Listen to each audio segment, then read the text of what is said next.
Hello. In this screencast, I'm going to show a few recent updates that I've made to iChair. Let's start by going to the schedule page. We'll look at the room schedules. And the default here is that it's going to load up in a flexible view. This is a change that I made a little while ago, but you can now switch between a flexible view where the row heights kind of adapt to how much information they're going to be showing, and a fixed view, which is each row height is going to be the same, but then if there's a conflict, the course numbers and stuff might be on top of each other.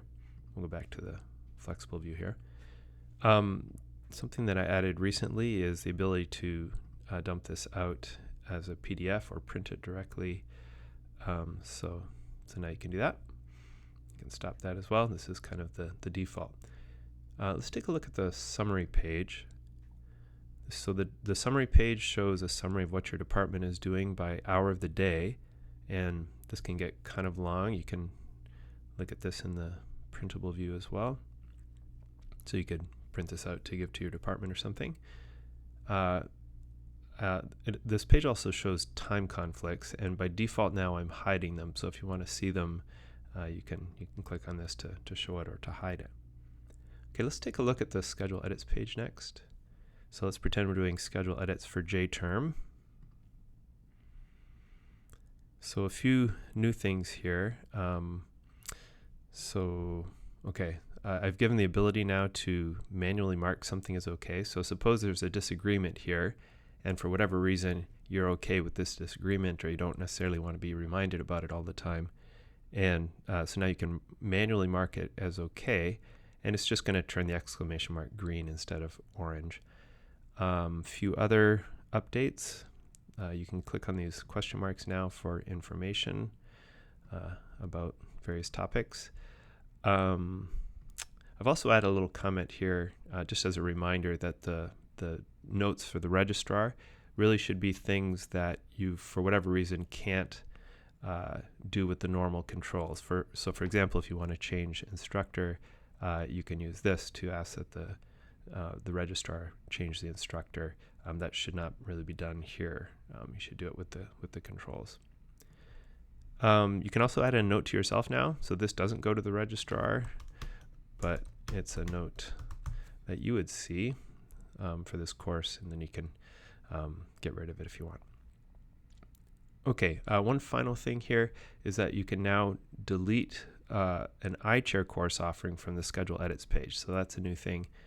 So if I delete this is not going to do anything in Banner, which is the registrar side of things. It will delete the iChair version of this course. So let's go ahead and do that. And now in this case we have two options. We can create the course again, actually, using the Banner data, or we can ask that the registrar is going to delete this as well. Okay, and as always, when we have messages here, if we click on generate PDF, then those messages will show up in the PDF that you can later send to the registrar in an email. Okay, I think that's everything I wanted to show you. Oh, one more thing. I've added these link icons, and a link icon basically just shows you that there's both an iChair version of the course and a version that the registrar has. If there's no icon showing, that's because there's only one or the other. So in this case, there's a registrar version, which you can also see because there's a CRN.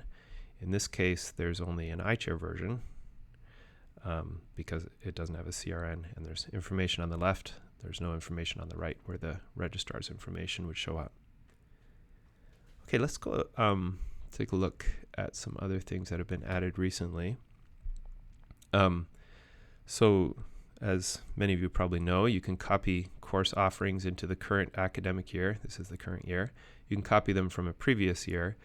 And if you go to do that, one new thing is that courses from other departments that people in your department were teaching will now show up in this list. So I'm in the physics and engineering department, but I could copy a course that we've taught before from computer science into our department using this page.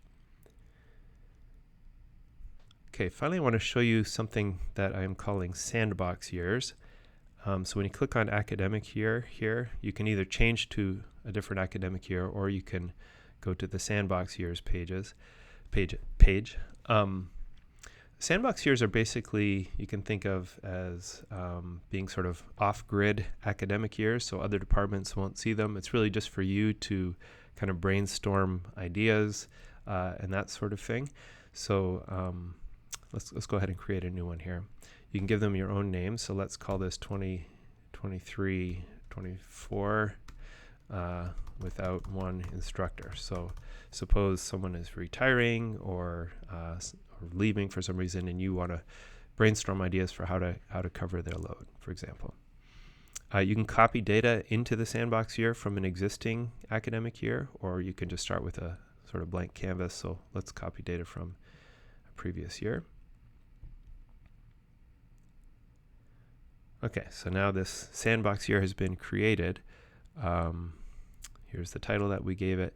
You can do a couple of things here while I'm on this page. You can go ahead and delete this sandbox year. It doesn't actually delete it out of the database. It's still there, but you won't be able to see it. So if you delete it and did it by accident and need it to be undeleted, let me know and I can do that for you. So I'm going to say, no, it's been a terrible mistake.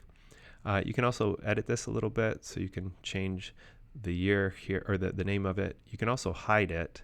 Once you're done with it, if you want to hide it, you can do that. It shows up here as hidden in the Manage Sandbox Years page, but it's hidden in the sense that it won't show up on other pages. I'm going to not hide it for the moment. Okay, let's go to some other page now. So we're in the 2022-23 academic year. Let's go to the next academic year. This is empty at the moment. And now suppose I want to copy some information into this from other years. I now have the option of copying it from previous actual academic years, or copying information in from a sandbox year that I've been working on. So I can go to this sandbox year, and now this is just, again, not a real one. It's kind of, well, it's a sandbox one.